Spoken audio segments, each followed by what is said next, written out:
네, 안녕하세요. 내 공장 없이 수제 펫사료 브랜드 만들기 칠명바이오 대표 공희준입니다. 강연 시작에 앞서서 본 촬영은 코로나19 방역수칙을 철저히 준수해서 촬영했음을 말씀드립니다.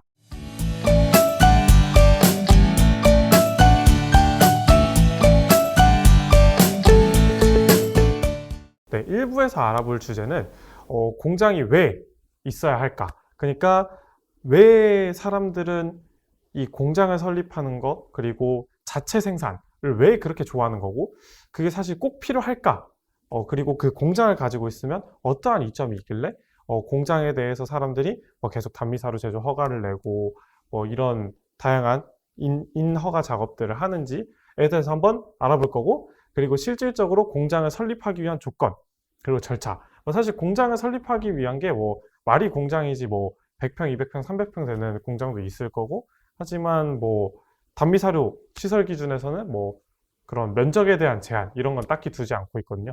그래서 공장 진짜 단 10평의 공장부터 1000평, 10,000평의 공장까지 설립을 하는 그 조건들, 그러니까 10평의 공장과 1000평의 공장 조건은 모두 동일하기 때문에, 그러니까 내 지금 사업장에 핏한 그런 팩토리를 만들 수 있는 그런 조건들과 어떻게 만들어야 되는지, 어디서 이런 절차를 수행하게 되는지에 대해서 1부에 먼저 말씀을 드릴 거고, 이제 그 다음 2부에서는 내 공장 없이, 그럼 반대로 공장이 굉장히 중요하다면 왜 공장을 가질 필요가 없을까?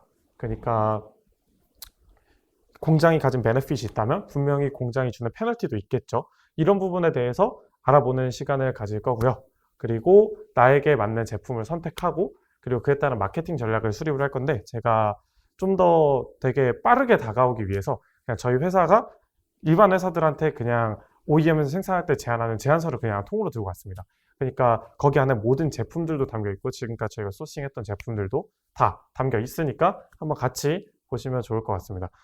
제안서를 올렸다고 해서 절대 저희 회사로 만들러 와라, 이건 절대 아니고요. 어차피 이제 스타트업 분들께서 이런 다양한 제품들이 있고 이런 다양한 제형들이 있구나, 그리고 나에게 핏한 제품은 어떤 제품일까 라고 한 번쯤 좀 심도 있게 생각해 보시면 좋을 것 같아서 한번 가져와 봤습니다. 네. 일단은 가장 처음 시작할 게, 사실 제 창업 스토리를 먼저 그냥 간략하게 풀어드리면, 저는 17살 때 창업을 했는데 곤충을 너무 좋아해서 창업을 시작했습니다. 이제 갑자기 뜬금없죠. 반려동물 쪽을 강의를 하러 왔는데 곤충으로 시작을 했으니까.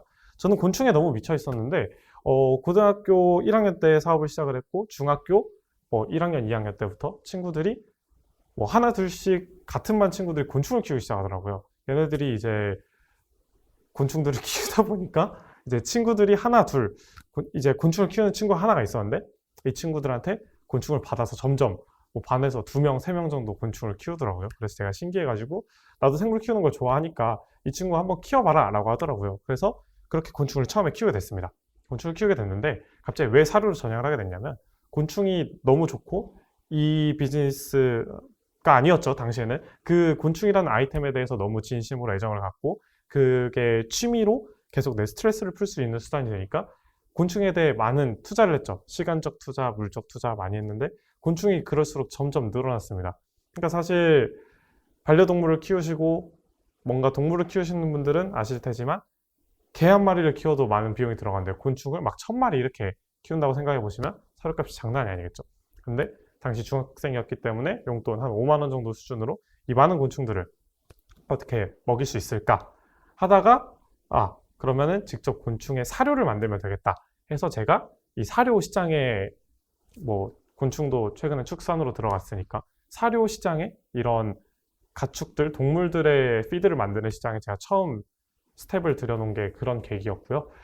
그러다 보니까 이제 프로토타입이 필요했습니다. 그러니까 저도 처음부터 공장을 가진 건 아니었기 때문에, 이제 산에서 나무를 캐오든, 여러분들이 흔히 펫푸드를 만드신다고 하시면 집에서 간단하게 재료들을 마트에서 재료를 사가지고 만드시는 것처럼, 저도 똑같이 재료를 마트에서 살 수 없는 재료들이 많기 때문에 산에 가서 직접 이런 것들을 가지고 오고, 그런 식으로 이제 재료를 마련을 해서 핸드메이드, 그러니까 MVP죠. 최소 요건 시제품을 만들기 시작을 했고요.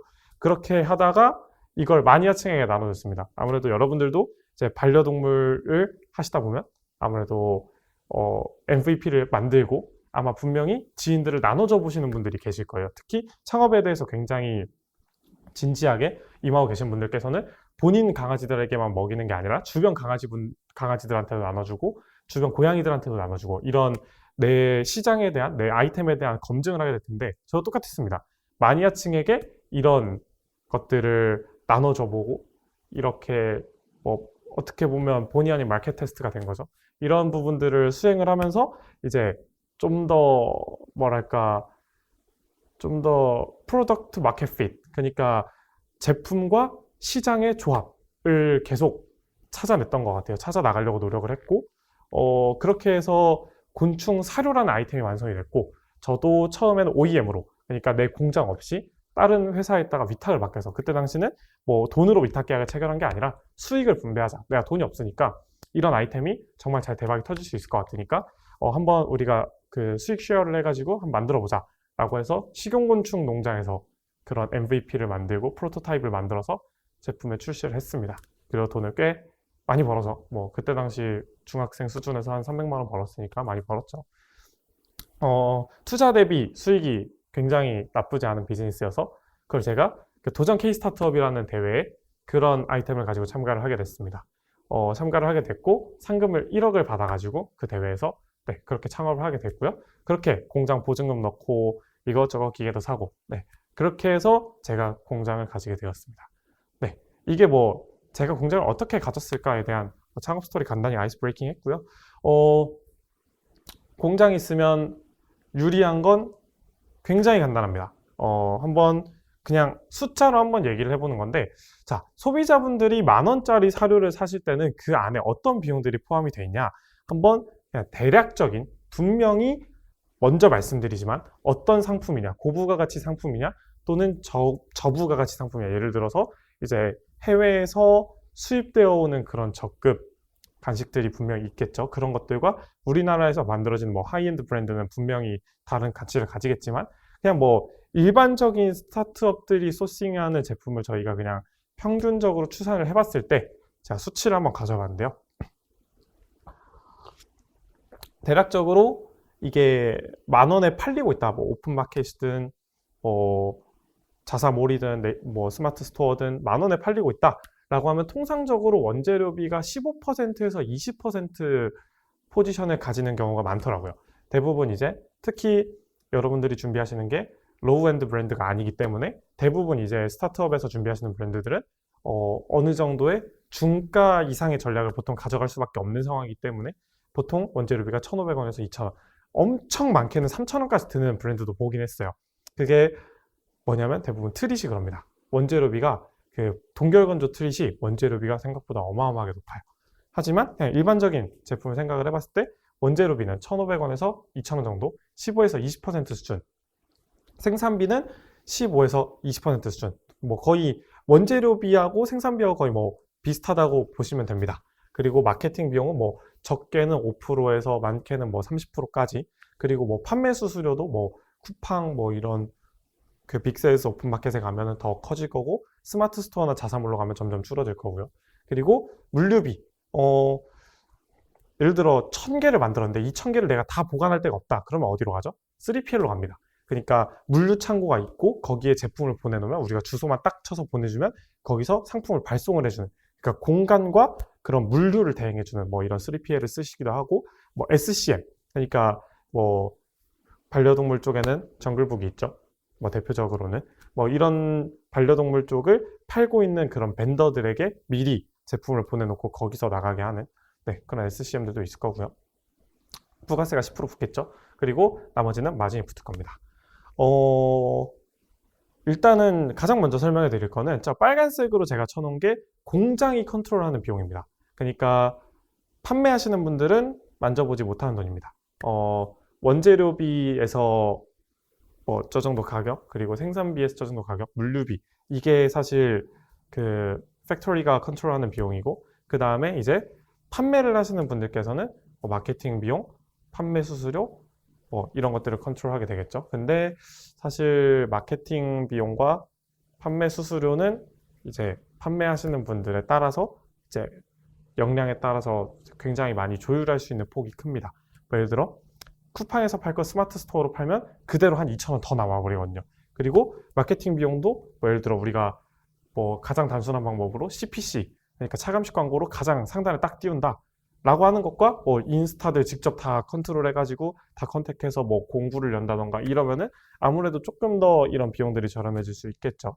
그러니까 클릭당 노출 비율이 네, 적어질 수 있는 겁니다. 네, 그런 부분들은 이제 마케팅자의 역량이니까 네, 그렇게 계산해 보면요, 가장 싼 걸 기준했을 때 원재료도 15% 안짝에서 끝내고 생산비도 15% 안쪽으로, 마케팅비 5%, 판매 수수료 3%, 물류비 3%, 부가세 10%를 딱 뺐을 때 진짜 가장 타이트하게 잡은 게 마진이 5,000원 남아요.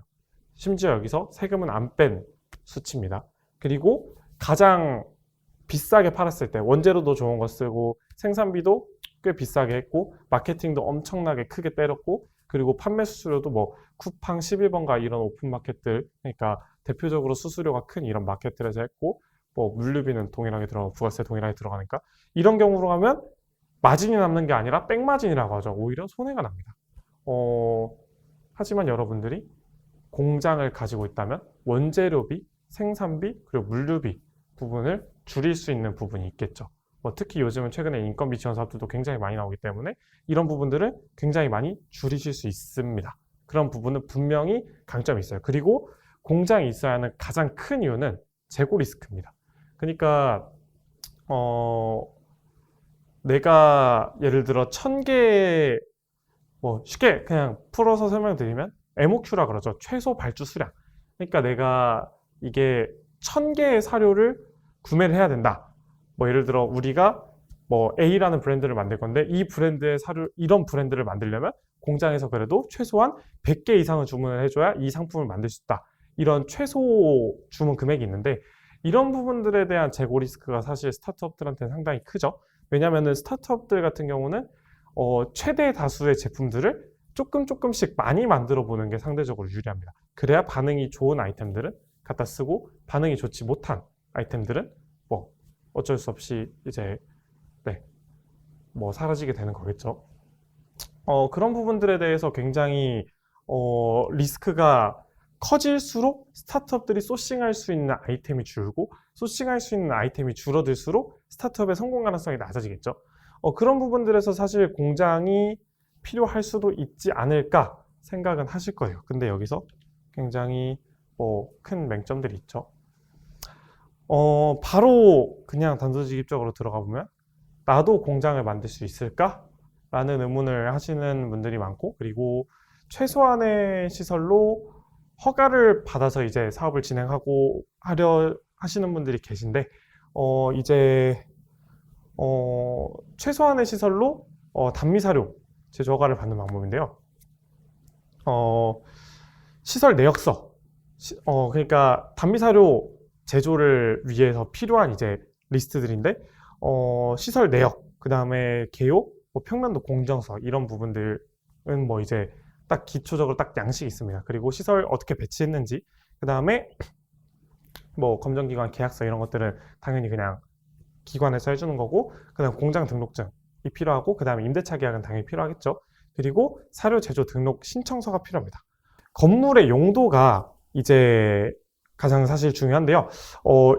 이제 1종 근린생활시설이 있고 2종 근린생활시설이 있습니다. 단미사료 제조 같은 경우는 원칙상은 이제 2종 근린생활시설에서 되게 돼 있는 걸로 제가 알고 있는데, 그리고 또는 2종 근생과 공장 건물에서만 되는 걸로 알고 있는데, 하지만 이제 일부 좀 제가 찾아보다 보니까 담당자분과 협의가 돼서 사료 제조로 인정을 받을 수 있는 시설이 있으면 1종 근린생활시설에도 가능할 수도 있다, 가능하다라는 사례가 있긴 있더라고요. 네, 그런 부분들을 참고하셔서 한번 담당자분들을 상의해 보시면 좋을 것 같고, 저희 같은 전라북도 같은 경우는 담당을 도청 축산과에서 하고 있습니다. 그래서 이런 부분들 한번 참고하시면 좋을 것 같고요.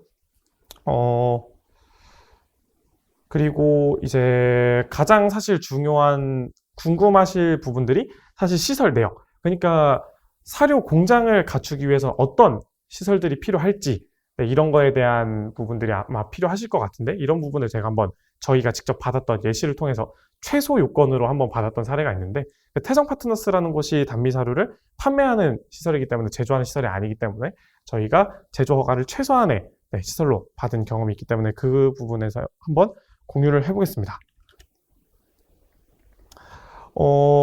일단은 서류들을 먼저 가장 기초되는 서류를 말씀드리면 일단 시설 개요서입니다.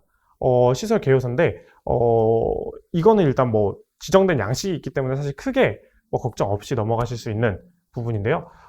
보시면은 뭐 업체명, 전화번호 이런 건 당연히 들어가고 네, 사업자 등록번호, 뭐 법인 등록번호 이런 거는 쉽게 적으실 수 있을 거고요. 생산 사료 종류는 단미 사료로 세팅해 주시면 되고 왜냐면 보조 사료나 배합 사료 같은 부분은 생각보다 시설 기준이 굉장히 셉니다. 네, 굉장히 시설 기준이 굉장히 강하기 때문에 아무래도 단미 사료가 처음에 접근하시긴 더 편하실 거고 생산 능력 같은 경우에 그러니까 뭐 쉽게 말해서 뭐 월에 몇 킬로 생산할 수 있냐, 뭐 하루에 몇 킬로 생산할 수 있냐 이런 부분들인데 네, 뭐 사실 이 생산 능력에 따라서 뭐 그게 허가가 나고 안 나고 이런 건 없는 걸로 알고 있습니다. 그래서 뭐 대략적으로 뭐 한 달에 뭐 몇 킬로 만들 수 있겠다, 뭐 하루에 몇 킬로는 만들 수 있겠다, 뭐 이 정도로 써주시면 좋을 것 같고요. 그 다음에 사료 제조 시설 면적은 그냥 그대로 이제 그 건물 관리 대장, 뭐 토지 대장 뭐 이런 데 있는 것들로 뭐 그냥 다 실평수로 써주시면 되고 이제 시설 내역, 그 다음에 시설 내역이 가장 중요한 게 사실 시설 내역인데 별점 1에서 3 참고 부분이 있으니까 그 뒤에는 사진을 한번 보도록 하겠습니다. 그리고 아까 말씀을 못 드린 부분이 있는데 시설 기준을 한번 보고 넘어가시면 좋을 것 같네요. 일단은 가장 먼저 공장 건물이 필요합니다. 공장 건물이라는 게 나중에 혹시 공장 쪽으로 사업을 해보시는 분들은 아실 수도 있겠지만 그 공장이라는 게 이제 저희가 일반적인 소비자분들이 생각하시는 공장은 사실 상당수가 창고 건물로 되어 있습니다. 그러니까 공장 건물이 있고요. 공장 건물은 공장 등록증이라는 게 나오게 됩니다. 그러니까 건물의 용도가 공장처럼 생겼어도 창고로 등록되어 있으면 공장이 아닌 거예요. 그러니까 공장 용지가 있어야 되고 내화성 건물로서 제품 생산에 적합해야 합니다. 이 소리가 공장이거나 이종 근린생활시설이어야 한다라는 뭐 이런 정도로 해석해 주시면 될 것 같고 저장 시설이 필요하고요. 그러니까 뭐 저희가 상식적으로 여기서 사료를 만들겠다면 재료가 들어오면 보관할 수 있는 간단한 시설, 제품이 판매되기 전에 제품을 출고할 수 있는 그런 시설이 필요하겠죠. 계량시설, 당연히 사료를 만들려면 계량을 해야겠죠. 뭐 막 눈대중으로 집어넣을 수는 없으니까 그래도 최소한 뭐 비커, 뭐 액체라면 뭐 진짜 최소한 비커나 저울 뭐 이런 건 필요하겠죠. 포장시설, 당연히 제품을 만들었으면 포장을 해서 나가야 되니까요. 건조시설은 옆에 별표가 쳐 있는 시설은 있어도 되고 없어도 되는 시설입니다. 그러니까 뭐 저기 표기사항으로는 뭐 관할 뭐 도지사인가 뭔가 이렇게 담당자가 뭐 필요 없다고 판단되는 경우는 뭐 갖추지 않아도 되는 시설 뭐 이런 걸로 돼 있는데 그냥 결론적으로 따져보면 없어도 된다라는 말인데 건조 설비를 갖춘다. 네, 뭐 예를 들어서 대부분 반려동물 간식들이 건조된 간식들이 많기 때문에 이런 건조 시설을 갖춰야 된다라고 원칙적으로는 돼 있고요. 그리고 분쇄 시설, 뭐 갈아낼 수 있는 시설, 그리고 혼합 시설, 그런 원재료들을 계량하고 뭐 분쇄하고 계량하고 이런 원료들을 뭐 이제 혼합할 수 있는 시설이 어느 정도 필요하겠죠. 그리고 동력에 의해야 됩니다. 그러니까 뭐 예를 들어서 뭐 사람이 주걱으로 섞는다든지 이런 건 안 됩니다. 그러니까 모터가 달려있는 동력이 있는 혼합시설이 네, 필요합니다. 필요시 혼합한 각각의 단미사료에 따른 시설 기준을 갖춰야 한다. 이 얘기는 사실 말하자면 긴데 쉽게 말하면 단미사료에도 여러 가지 종류가 있는데 그 단미사료마다 종류가 다릅니다. 지금 가져온 건 혼합성 단미사료를 가져온 거고요. 뭐 동물성 단미사료, 뭐 식물성 단미사료 여러 개가 있는데 필요한 경우에는 이 혼합성 단미사료의 경우에는 말 그대로 단미사료들이 섞여 있는 그런 사료들이기 때문에 이제 이런 혼합성 단미사료는 뭐 필요한 경우에는 뭐 식물성, 동물성, 뭐 유지성 이런 것들을 각각 다룰 수 있는 뭐 시설 기준을 갖춰야 된다라고 하는데 마찬가지로 별표가 쳐져 있죠. 네. 크게 중요한 건 아닌 것 같습니다. 제 생각엔. 그리고 공정 제조도. 여러분들께 이걸 직접 보여드린 이유가 사실 굉장히 간단하다면 간단할 수 있습니다. 그러니까 생각보다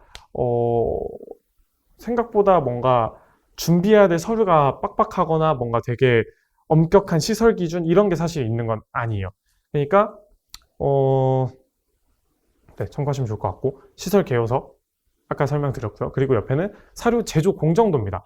뭐 제조 공정도라고 해서 막 엄청 어렵게 생각하실 수도 있는데 그냥 이렇게 하셔도 됩니다. 그냥 뭐 포토샵 그림판 간단하게 만들 수 있습니다. 그러니까 굉장히 당연하죠. 원료를 구매하고 그냥 우리의 원칙은 원료를 사서 계량을 해서 소분을 해서 포장해서 나간다. 이게 기본 좌측에 있는 스텝이고요. 그리고 원료를 구매를 했는데 이 원료를 크래시해야 된다. 분쇄를 해야 된다. 라고 하면 분쇄를 하고 그 분쇄한 걸 당연히 혼합을 해야겠죠. 이제 분쇄를 했으니까 혼합을 하고 그걸 계량을 한다. 우측 공정은 필요에 따라 실시라고 간단하게 표시해주면 됩니다. 뭐 원료에 따라서 이거는 바로 계량해서 소분만 하면 되는 원료가 있고 또는 원료를 뭔가 가공을 해야 되는 원료가 있을 수 있다. 그럴 경우에는 분쇄, 혼합, 계량 과정을 거치고 그렇지 않을 경우에는 스트레이트로 나간다. 네, 이런 식으로 그냥 간단하게 그냥 누가 봐도 그냥 뭐 이렇게 그냥 나가겠구나. 네, 해주시면 됩니다. 그러니까 사료 공정도나 이런 거는 뭐 사진이라든지 이런 게 딱히 별도로 필요한 건 아닌 것 같습니다. 그리고 네, 이게 사실 저희 태성 파트너스라는 회사에서 받은 단미사료 시설 기준의 그냥 전체인데요. 네, 건물은 이종근생이고요.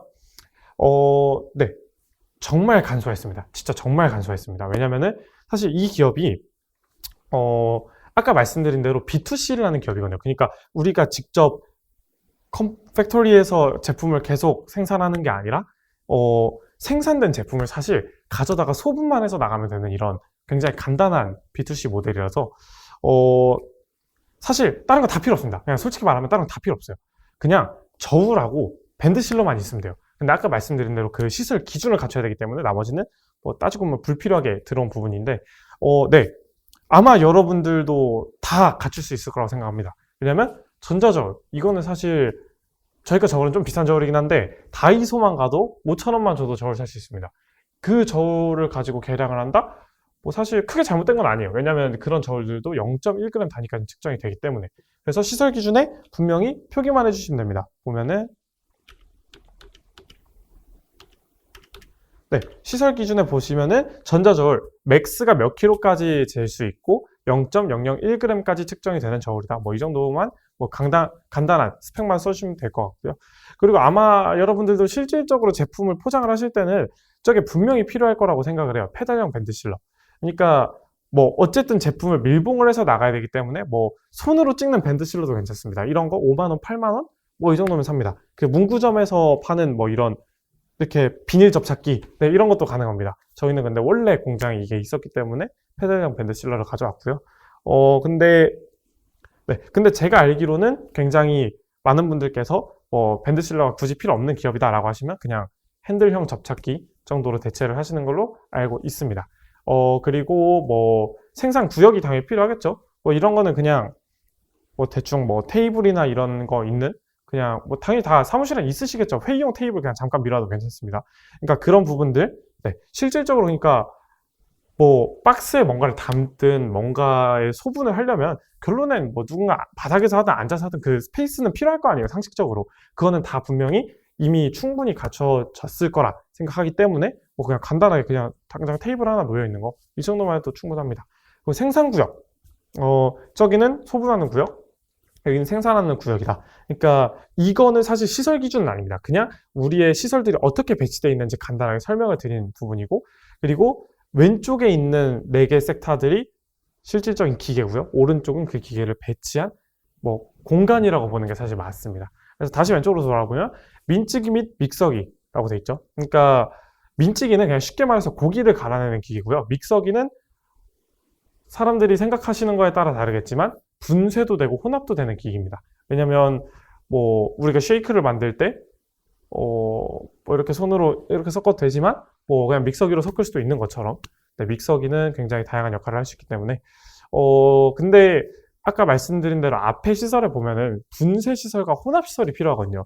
그래가지고 저희 같은 경우는 민찌기가 원래 있었어요. 그러니까 고기를 갈아내는 게 원래 있어가지고 분쇄를 사실 민찌기가 혼합의 역할은 사실 조금 어거지거든요. 그래가지고 분쇄는 민찌기로 하고 혼합은 믹서기로 한다. 이 정도만 해도 충분히 말 됩니다. 원료 보관 시설 그냥 냉장고 하나 두시면 돼요. 냉장고 있잖아요. 그냥 집에서 가져오셔도 돼요. 그러니까 이런 것들 두시면 됩니다. 뭐 실사 나와가지고 실제로 냉장고를 열어보시진 않아요. 그러니까 그냥 냉장고 하나 갖다 놓으시면 되고요. 그리고 실질적으로 아마 냉장고가 있으실 겁니다. 대부분 이제 직접 회사를 제조를 하시겠다라고 하시면 냉장고가 대부분 있으시겠죠. 그런 것들을 오른쪽에 그냥 어느 정도 뭐 보기 나름 나쁘지 않게 이렇게 세팅을 해 놓은 건데, 생산구역은 말 그대로 아까 포장과 소분할 수 있는, 그러니까 뭐 당연히 전자저울 쫄로 가야 될 거고 밴드실로 가야 될 거고 책상 하나 있어야겠죠. 그게 생산구역. 그리고 뭐 생산구역, 포장 및 소분하는 생산구역. 그 다음에 또 다른 생산구역, 뭐 갈아낼 수 있는 거, 혼합할 수 있는 거. 세척은 제가 넣어놓은 게 왜 그러냐면 저희 사무실에 원래 싱크대가 있었어요. 그래갖고 그냥 끼워 넣은 거예요. 원래 필수 시설은 아닙니다. 싱크대가 있으시면 저처럼 그냥 같이 뭐 냉장고도 붙여놓고 이렇게 기계들도 붙여놔가지고 저기서 갈고 섞고 뭐 옆에 그릇도 씻고 이런 용도로 한다 정도만 설명해 주셔도 훌륭합니다. 사실 굉장히 나이스해요. 뭐 근데 세척이 굳이 없다라고 하셔도 뭐 결격 사유는 사실 아닙니다. 세척이 없다고 해서. 그리고 창고 구역. 창고 구역 보시면 캐비넷이 하나 있고 그냥 빈 공간이 있는데요. 두 개로 설명을 드렸습니다. 우리가 반제품은 캐비넷에 넣어놓고 그 다음에 완제품은 그냥 박스에 쫙다가 쭉 쌓아놓을 거다. 네, 이 정도만 해도 단미사료 제조 나옵니다.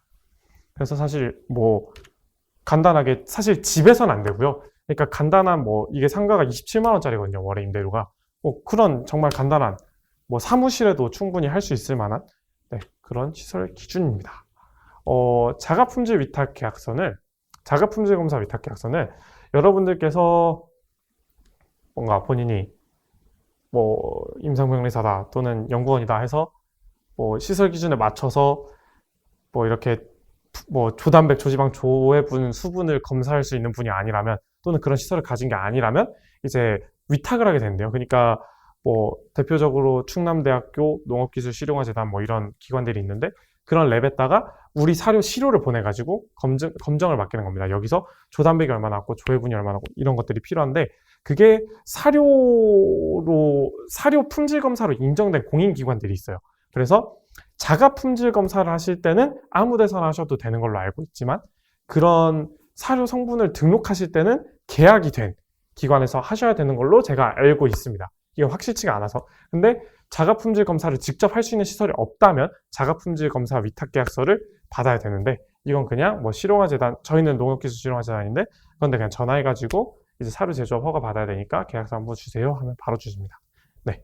그리고 단미사료 제조업 등록 신청서, 이거는 그냥 말 그대로 그냥 fill in the blank 안에 그냥 내용 채우시면 됩니다. 뭐 아무것도 없어요.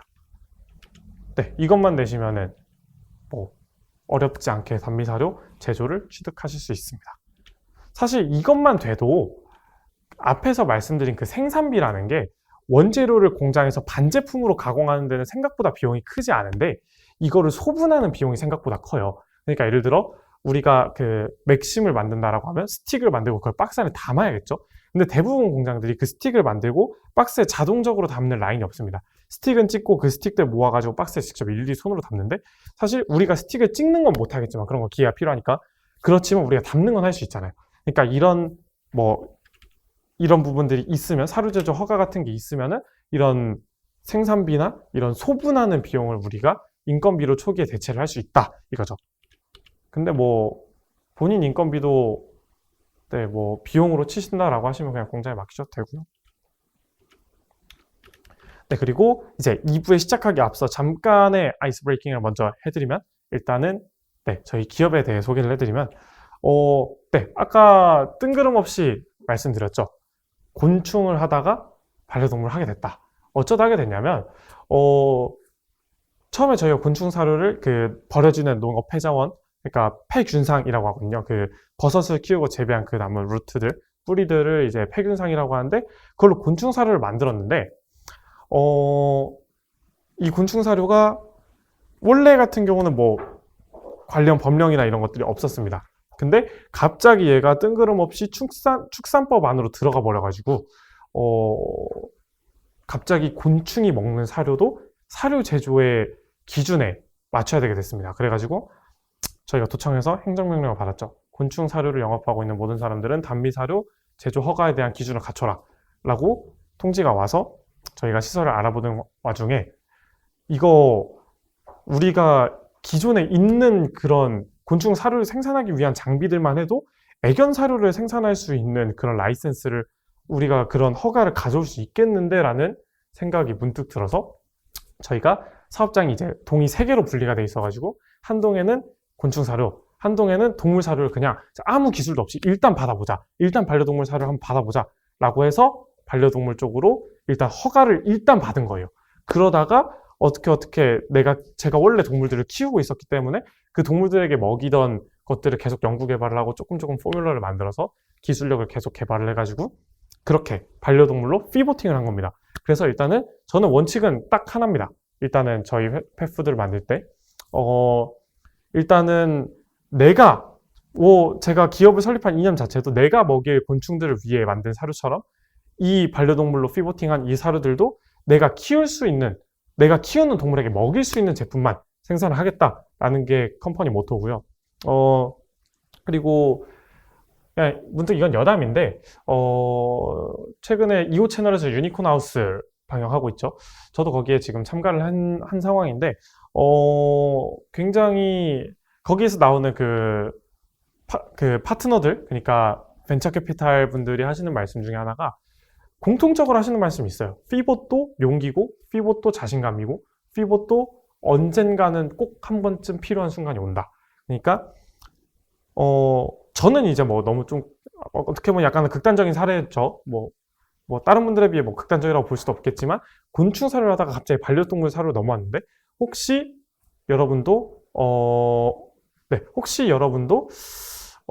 반려동물 사료 쪽을 한번 해보고 싶은데 내가 처음에 강아지 영양제로 시작했다가 이게 아닌 것 같은데 라고 하시면은 자신 있게 다른 분야로 회전하시는 것도 사실 그것도 하나의 용기입니다. 그러니까 제가 이제 2부 넘어가면서 굉장히 많은 제품들 소개시켜드리고 그 다음에 되게 많은 제품들 어떻게 소싱했는지 말씀드릴 건데 지금까지 생각하셨던 아이템들이 분명히 있으실 수 있어요. 예를 들어 내가 뭐 스틱 영양제를 만들겠다, 오일 영양제를 만들겠다 이런 거 다 생각하실 수 있는데 한번 직접 이런 설명을 들어보고 내가 생각한 것과 이 산업 현장이 생각보다는 다르구나라는 걸 딱 느꼈을 때 이거를 밀고 나가는 그런 물론 추진력도 중요하겠지만 아닌 건 아닌 것 같다. 피봇하자, 돌아서자, 다른 아이템으로 만들어 보자 라고 하시는 것도 분명히 충분한 용기가 될 수 있고 어떻게 보면 이 강연에서도 나쁘지 않은 그 가치를 얻어갈 수 있는 것 중에 하나가 아닐까라고 생각이 듭니다.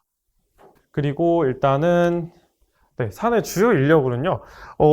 사실 저희 같은 OEM 컴퍼니들 같은 경우에는 사실 굉장히 많은 역량들이 필요합니다. 그러니까 저희는 말 그대로 우리 사료를 만드는 게 아니라 여러분의 사료를 만들어 드리는 그런 기업입니다. 그렇기 때문에 여러분이 공장을 가지고 계시면 왼쪽에 있는 좌측 2개의 그 영역들은 사실 필수적입니다. 생산과 QC. 그러니까 제품을 만들어내고 그 다음에 그 제품을 검수하는 그런 역할이 필요할 거고 그리고 또 제품을 개발하는 게 필요하겠죠. 제가 아무리 똑같은 제품을 만들더라도 소비자분들의 니즈가 조금씩 달라요. 그러니까 똑같은 비슷한 제품이다. 예를 들어 똑같은 육포라도 여기는 조금 더 타이트하게 잘라줬으면 좋겠다. 여기는 좀 노령견들이 먹게 해줬으면 좋겠다. 이런 니즈가 다 다르기 때문에 약간이라도 제품들을 계속 2차, 3차 수정할 수 있는 그런 연구할 수 있는 R&D 인력도 필요할 거고 그리고 저희 같은 OEM 업체들은 소비자분들이 사료 만드는 김에 디자인도 해줘라. 상세 페이지도 만들어줘라. 사실 사료를 연구하고 개발한 회사에서 상세 페이지를 만들고 그 마케팅 자료를 만들어 사실 결과물은 가장 뛰어나게 나오긴 합니다. 왜냐하면 이 사료에 뭐가 들어갔고 어디에 좋은지 저희 연구진들이 다 알고 있기 때문에 그런 부분들이 있기에 보통 제가 봤을 때 대부분의 통상적인 OEM 회사들이 이런 식으로 라인업이 구성이 되는 것 같아요. 생산부서, 개발부서, 홍보 마케팅 디자인 부서 이런 식으로 구성이 되어 있고요. 그리고 여러분들이 공장을 실제로 운영을 하시고 또는 안에서 수제 간식을 만들고 또는 본인들의 사업을 하시면은 최소한 왼쪽에 있는 생산, QC, 제품 개발, 수제 제조는 대표님 본인이 스스로 다 할 수 있는 노력을 하면 할 수 있는 영역이기 때문에 하시면 좋을 거라고 생각이 듭니다. 그리고 일단은 저희가 이따가 설명해 드릴 걸 먼저 잠깐 맛보기로 스포를 해드리면은 일단은 요즘 굉장히 핫한 분말 영양제에 대해서 한번 알아볼 거고, 그 다음에 회전비압기는 어떤 식이냐면 분말 같은 거를 섞는데 이게 돌아가면서 섞는 것과 통이 돌아가면서 섞는 건 또 다른 차이가 있거든요. 그래서 그런 부분들로 인해서 뭔가 조금 더 뭐랄까 좀 더 순도 높은 믹싱이 가능한 뭐 그런 기자재, 그리고 뭐 열풍 건조기, 그러니까 가장 흔히 사용할 수 있는 건조기죠. 그리고 뭐 포장기, 그 다음에 뭐 단순히 분말만이 아니라 액상도 포장할 수 있는 그런 것도 있고, 그 다음에 뭐 요즘 핫한 그런 화식들 만드는 오토클레브도 갖추고 있고, 그 다음에 뭐 저울도 가지고, 뭐 저울들은 굉장히 다양하게 가지고 있죠. 뭐 저희가 한 5종 넘게 총 10개, 20개 정도 저울을 가지고 있는데, 뭐 그런 다양한 뭐 특이한 저울들, 그리고 뭐 다목적 분쇄기, 그러니까 뭐든 갈아버리는 그런 분쇄기도 있고요. 그 다음 클린 벤치, 뭐 세균이 들어가지 않는 그 무균 작업을 할 수 있는 시설들이 있는데, 이런 부분들을 이따가 한번 설명을 드리면서, 네, 이런 기계들이 있구나. 그러니까 이걸 굳이 제가 가져온 게, 이게 실질적으로 제가 운용해 본 기계입니다. 제가 써본 기계라서. 그리고 네, 익스트루더도 있고요. 그 사료 만드는 기계. 이런 기계들이 제가 운용을 해봤고, 이런 기계를 갖고 있기 때문에 이런 분야에서 혹시 질문을 해주시거나 이런 부분에 대해서 조금 더 제가 간접 경험이 아니라 직접 경험을 했기 때문에 이런 거에 대해서 정확하게 설명을 드릴 수 있기 때문에, 네, 이런 부분들은 우리가 설명을 할 때 좀 더 자신 있게 할 수 있기 때문에 가져와 봤고요.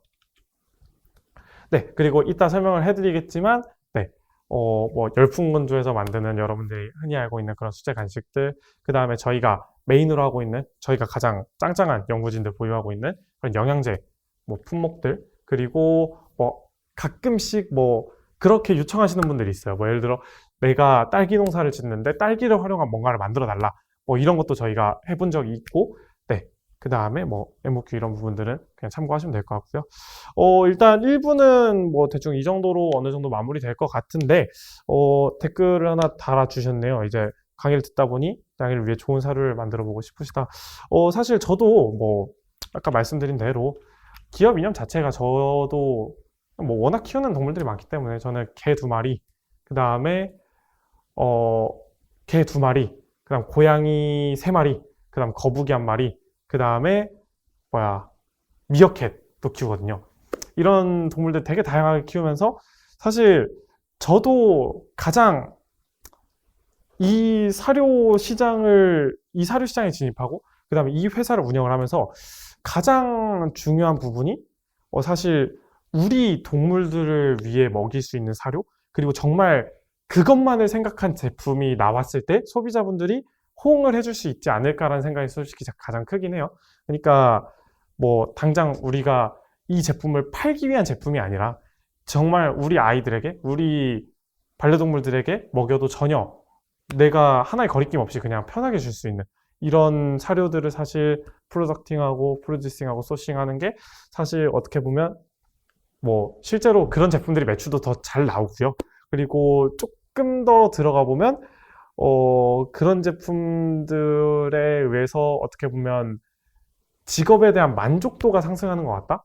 이런 생각은 조금 합니다. 왜냐면은 뭐 하나의 예시로 사료를 제가 정말 정성 들여 만든 사료가 있고 정말 많은 고민을 하고 정말 좋은 사료를 만들었는데 소비자분들이 호응을 안 해주실 때가 분명 있어요. 분명히 여러분들이 100만 원을 들이든 1000만 원을 들이든 1억을 들이든 소비자분들이 호응을 안 해주시는 부분이 분명히 있을 겁니다. 하지만 이런 부분들을 저를 케어해 줄 수 있는 건 사실 저희 동물들이었거든요. 그러니까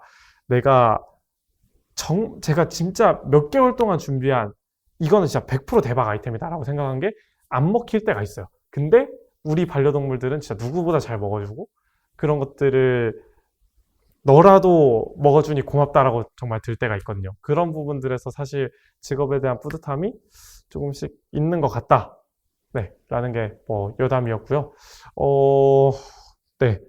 그래서 사실 질문 들어오니까 처음 생각나고 좋네요. 저도 이런 기업 이념 자체가 그냥 내가 키울 수 있는 동물들 먹일 제품 만들겠다 이런 식으로 창업을 한 거기 때문에 한 번쯤은 어려운 게 아니니까 여러분들도 MVP에 만드는 걸 도전을 해보시면 좋을 것 같고, 2부로 넘어가게 돼서 이제 뭐 앞에 서론을 이제 다 끝내고 실질적으로 어떤 제품이 있고 시장에, 그리고 그 제품들은 어떤 기계를 통해 만들어지고, 아, 그래서 이거는 생각보다 비쌌구나.